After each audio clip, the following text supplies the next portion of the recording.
Zeus, or Jupiter in the Roman world, is the main god of Greco-Roman mythology. Ancient texts say Rhea and her brother Cronus had 6 children: Demeter, Hades, Hera, Hestia, Poseidon, and Zeus. Cronus' mother, Gaia, warned him that one of his descendants would defeat him, so the Titan devoured his children as soon as they were born. But Rhea managed to save Zeus from his father's voracity by giving him a stone wrapped in swaddling clothes instead of the newborn god. Zeus was taken to the island of Crete and raised there by one of the nymphs, feeding on nectar, ambrosia, and milk of the goat Amalthea. Once he grew up, he set out to defeat his father Cronus and his uncles, the Titans, sons of Uranus and Gaia, in a time of war known as the Titanomachy. Zeus freed the rest of the gods, his brothers, by forcing his father to vomit them up, and with their help, he freed the Hecaton cherries, creatures with 100 arms and 50 faces,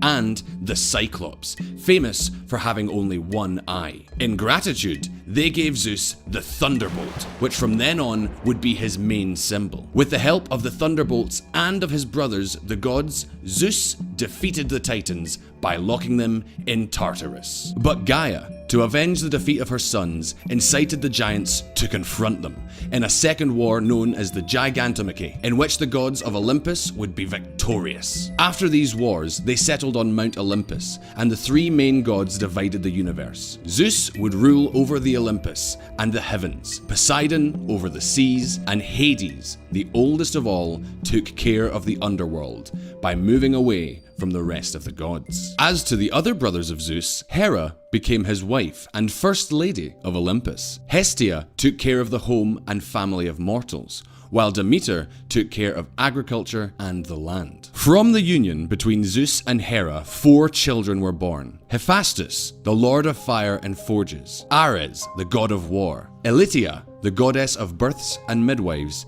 and Hebe, protector of youth. But Zeus had so many lovers that it appears most families of the Greek legend had some relation to him. Although sometimes he conquered his lovers with his natural charms, Zeus made use of his powers whenever he needed to. He changed his form many times. He became a satyr, a bull, a swan, or a snake, and in this way he was able to appease his most primitive impulses. Although it would be too complex to analyze each and every one of Zeus's love ideals as told by mythological stories, we will try to narrate some of them. They say that Zeus fell in love with Metis, a titan who personified prudence and treachery. She was the daughter of Ocean and Thetis, and was really the first of the 3 wives that Zeus had. Still, it was not love at first sight. Zeus tried to conquer her, but she did not seem to be interested, and in order to escape Zeus, she took on different forms. In the end, Metis succumbed, and she and Zeus conceived a child. However, a prophecy left Zeus worried. It said that children born to the titan Metis might become too powerful. Hesiod says that because of this, Zeus, fearing the loss of his throne,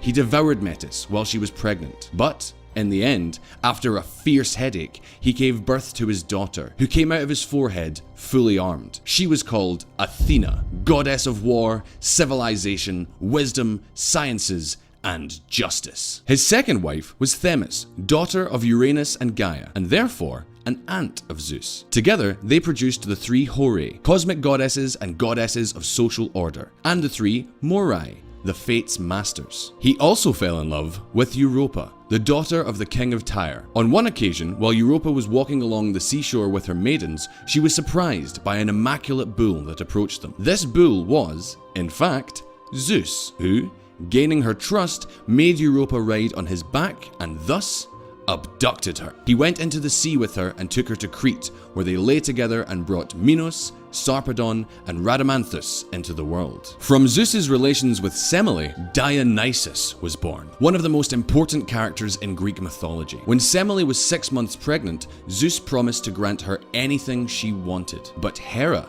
who was jealous, intervened. She made Semele ask Zeus to expose himself to her, showing all his magnificence. Zeus, responding to her wish, appeared at Semele's side surrounded by thunder and lightning, and Semele was charred. Zeus took the child out of Semele's womb and put it in his thighs to continue its gestation. 3 months later, Dionysus was born, the double-born, god of wine, fertility, and theatre, and of Dionysian rituals full of music and ecstatic dance. The Lord of Olympus also lay with Leto, daughter of the Titans Scio and Phoebe, and Leto became pregnant with twins. When Hera learnt about Zeus's infidelity, she punished the young goddess by forbidding her to give birth on the mainland. So Leto went to a tiny desert island floating in the Aegean, and there Artemis, goddess of hunting, and Apollo, god of the arts, were born. Apollo designated that island the center of the world and called it Delos, the Shining One. With Mnemosyne, the personification of memory,